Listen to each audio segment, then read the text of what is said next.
Hello students. पिछली video में मैंने आपको त्रिराज्य संघर्ष के अंतर्गत ये बताया था कि कन्नौज पर अधिकार करने के लिए किस प्रकार तीन प्रमुख शक्तियों में गुर्जर प्रतिहार, पाल वंश और राष्ट्रकूट वंश, इन तीनों राजवंशों में 8वीं शताब्दी से लेकर 10वीं शताब्दी के अंत तक यह संघर्ष चलता रहा और संघर्ष के क्या कारण थे उन सब के बारे में मैंने आपको विस्तृत रूप से बताया था। आज मैं जो यह त्रिकोणीय संघर्ष है जो लगभग 200 साल तक चलता रहा, उस संघर्ष के विभिन्न चरणों के बारे में विस्तृत रूप से बताऊंगी।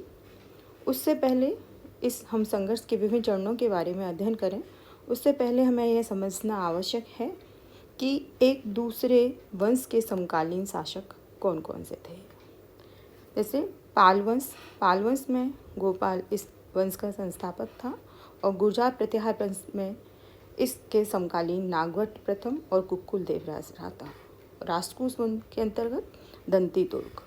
फिर उसके बाद गोपाल का उत्तराधिकारी बना धर्मपाल, जो उसका समकालीन था वत्सराज और गोविंद द्वितीय। उसी पाल वंश के अंतर्गत देवपाल का समकालीन रामचंद्र गोविंद तृतीय। उसके पश्चात देवपाल का ही समकालीन मिहिरभोज भी रहा था और अमोघवर्ष प्रथम भी रहा था। तो ये इस प्रकार मैंने आपको एक टेबल फॉर्म में विभिन्न शासकों के बारे में बताया है कि किन किन शासकों ने इस त्रिपक्षीय संघर्ष में भाग लिया था।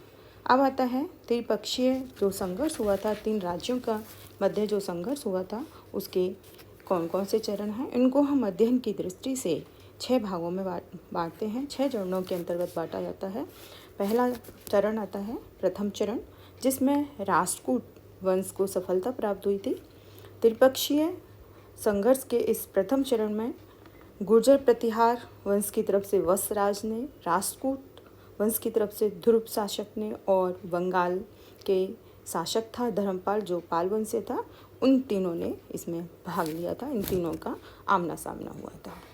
वत्सराज ने कन्नौज के आयुध वंशीय इंद्रायुध को परास्त करके उसे अपने अधीन बना लिया था, इनकी अपने अधीन बना करके उसको शासक नियुक्त कर दिया था। तो कन्नौज को लेकर के ही इस युद्ध की शुरुआत हुई थी। तो कन्नौज का शासक इस समय कौन था? कन्नौज का शासक था इस समय इंद्रयुध। कन्नौज का शासक था इंद्रयुध।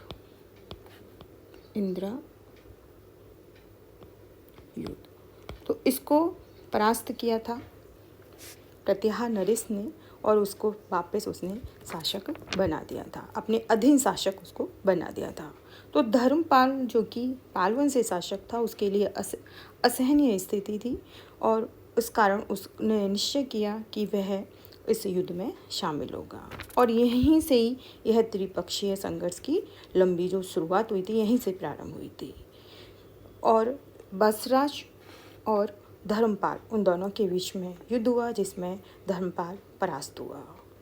राष्ट्रकूट शासक ध्रुव उत्तर में वत्सराज की क्योंकि शक्ति बढ़ गई थी, इस कारण से उससे विचलित हो गया और वह विशाल सेना के साथ नर्मदा नदी के तट पर पहुंचा। वत्सराज पर उसने आक्रमण कर दिया। उन दोनों के बीच में युद्ध हुआ और अंत में वत्सराज की पराजय हुई, राष्ट्रकूट नरेश ध्रुव की विजय हुई। इस पराजय के बाद वत्सराज को जान बचाने के लिए मारवाड़ की ओर भागना पड़ा। राष्ट्रकूटों के हाथ धर्मपाल के 2 छत्र भी हाथ लगे थे जो वत्सराज ने उससे छीन लिए थे और इस विजय के बाद ध्रुव ने धर्मपाल को भी परास्त कर दिया। ध्रुव के जो ये अभियान है इनकी जानकारी हमें किससे मिलती है? राघनपुर अभिलेख व संजान ताम्रपत्रों से। राष्ट्रकूटों के विजय की जानकारी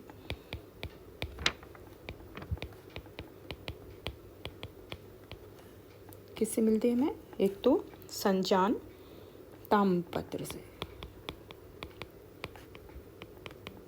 ये हमारे ऐतिहासिक स्रोत हैं, और दूसरा है राघनपुर अभिलेख।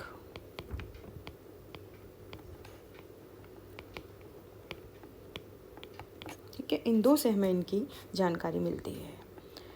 इस समय ध्रुव की शक्ति में बहुत ज़्यादा प्रतिष्ठा, उसकी शक्ति बहुत ज़्यादा बढ़ चुकी थी इस समय, और ध्रुव ने दक्षिण में भी गंगराज और कांची के पल्लवों को परास्त कर दिया था।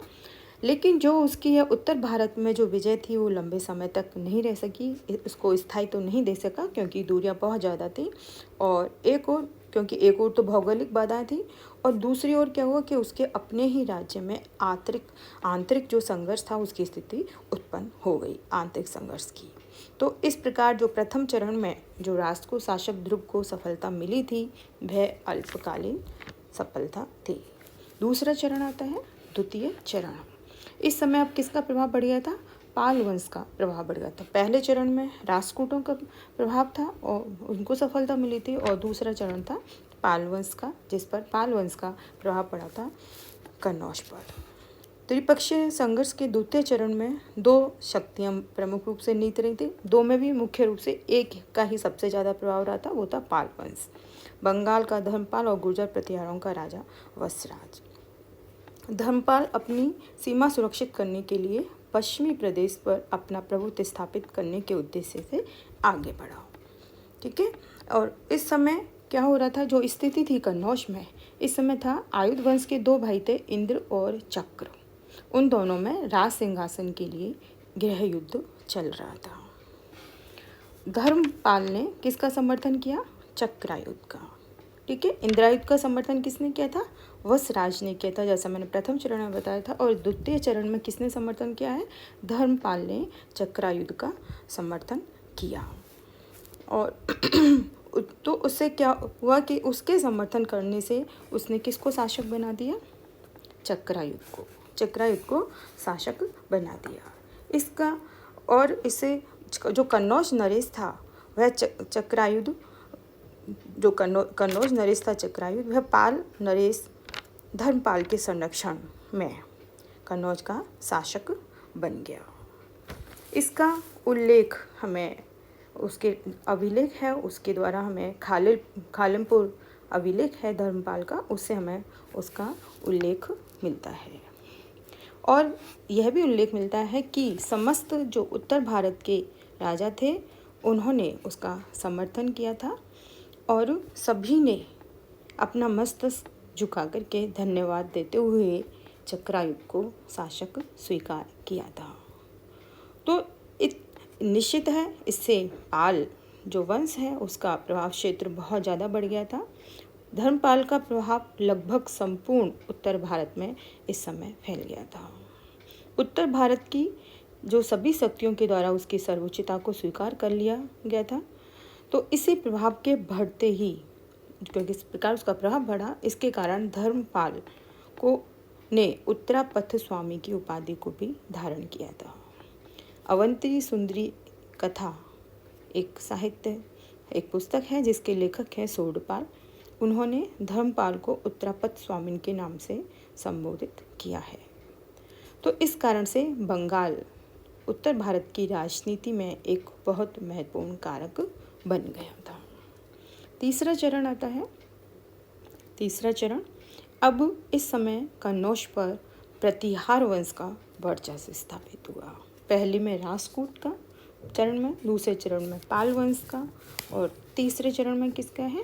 प्रतिहार, गुर्जर प्रतिहार वंश का वर्चस्व। वत्सराज की मृत्यु के पश्चात उसका पुत्र नागभट्ट द्वितीय प्रतिहार वंश का शासक बना। इस समय दक्कन में राष्ट्रकूट नरेश गोविंद तृतीय का शासन था।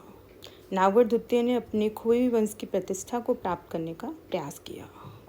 ग्वालियर अभिलेख के अनुसार कन्नौज पर आक्रमण कर चक्रायुध को उसने सिंहासन से हटा दिया और अपने समर्थक इंद्रायुध को कन्नौज के राज सिंहासन पर बैठा दिया।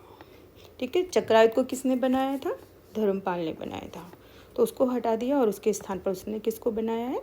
इंद्रायुध को शासक बना दिया। तत्पश्चात उसने धर्मपाल पर आक्रमण कर उसको परास्त कर दिया। इसी क्रम में जब उसने धर्मपाल पर आक्रमण कर उसको परास्त कर दिया तो उसकी निश्चित शक्ति बहुत ज़्यादा बढ़ गई थी और वो और भी विजय अभियानों की लालसा करने लगा। तो इसी क्रम में नागभट्ट द्वितीय ने कुछ और अन्य विजय अभियानें भी की और जब वह इन सब विजय अभियानों को करके वह वापस लौट रहा था, तब उसका सामना किससे हुआ? राष्ट्रकूट नरेश गोविंद तृतीय से। क्योंकि दूसरे चरण में हम देखते हैं कि राष्ट्रकूट वंश का कोई भी दखल अंदाजी नहीं रही, किसी प्रकार का कोई प्रभाव नहीं था। इस समय राष्ट्रकूट वंश में ही आंतरिक कलह चल रहा था। लेकिन गोविंद तृतीय जब शासक बना, वो बहुत ही महत्वाकांक्षी और यशस्वी पराक्रमी शासक था। तो जब वह लौट रहा था तो उसका सामना हुआ गोविंद तृतीय से, और इस युद्ध में गोविंद तृतीय ने नागभट्ट द्वितीय को पराजित कर दिया और उसका जो कन्नौज पर प्रभाव था वो समाप्त हो गया। लेकिन गोविंद तृतीय वापस अपने राज्य को लौट गया। अपने पूर्वज ध्रुव की भांति गोविंद तृतीय भी उत्तर भारत में विजित क्षेत्र का कोई शासन प्रबंध नहीं कर पाया और वापस अपने गृह राज्य यानी कि राष्ट्रकूट दक्कन की ओर वापस लौट गया। अगला चरण है चतुर्थ चरण।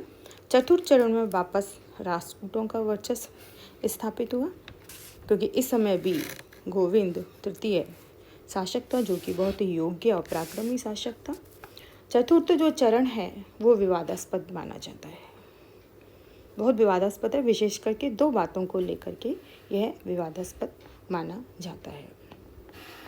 इसमें पहला है, जो प्रथम है, कि गोविंद तृतीय ने उत्तर भारत पर कब आक्रमण किया। पहला विवाद इस बात को लेकर है कि नागभट्ट द्वितीय द्वारा चक्रायुध के स्थान पर इंद्रायुध को जब कन्नौज का शासक बनाया गया, उससे पहले उसने आक्रमण किया था या उसके बाद में आक्रमण किया। ठीक है, तो कब आक्रमण किया इसको लेकर। दूसरी बात यह है कि उसके आक्रमण का क्या कारण था। ठीक है, तो दो बातों को लेकर के इसमें विवाद है। लेकिन जो अधिकांश विद्वान हैं वो मानते हैं कि गोविंद तृतीय का आक्रमण चक्रायुध की पदच्युति के बाद तथा धर्मपाल की पराजय के बाद हुआ होगा, क्योंकि इससे पहले हुआ होता तो नागभट्ट उन दोनों को परास्त करने की स्थिति में नहीं था। और जहाँ तक आक्रमण के कारणों का सवाल है, उसमें दोनों ही बातें लगती हैं कि पहला, धर्मपाल तथा चक्रायुध द्वारा नागभट्ट के विरुद्ध सहायता की याचना की, और दूसरी, गोविंद तृतीय की स्वयं की महत्वाकांक्षा और अपने साम्राज्य को सुरक्षित रखने की अभिलाषा। राष्ट्रकूट अभिलेखों से ज्ञात होता है कि नागभट्ट राष्ट्रकूट साम्राज्य के उत्तर पश्चिमी क्षेत्रों को अधिकृत करने के लिए लायक था और उसने उस क्षेत्रों में घुसने का प्रयास भी किया था। तो निश्चित है कि राष्ट्रकूट जो नरेश था गोविंद तृतीय, उसका चिंतित होना स्वाभाविक था और वह भी अपने पिता की भांति उत्तर की ओर सैनिक अभियानों पर चला गया, और दूसरी तरफ धर्मपाल और चक्रायुध भी उसकी सेवा में उपस्थित हो गए। तो गोविंद तृतीय ने नागभट्ट पर आक्रमण किया। नागभट्ट को अपनी जान बचाने के लिए मरुस्थल भागना पड़ा और गोविंद तृतीय ने उत्तर भारत की दोनों प्रमुख शक्तियों को पराजित करके एक विशाल साम्राज्य का निर्माण किया। गोविंद तृतीय भी अपने पिता की भांति अधिक समय तक उत्तर भारत में नहीं टिक पाया और लौट पाया, वापस लौट गया।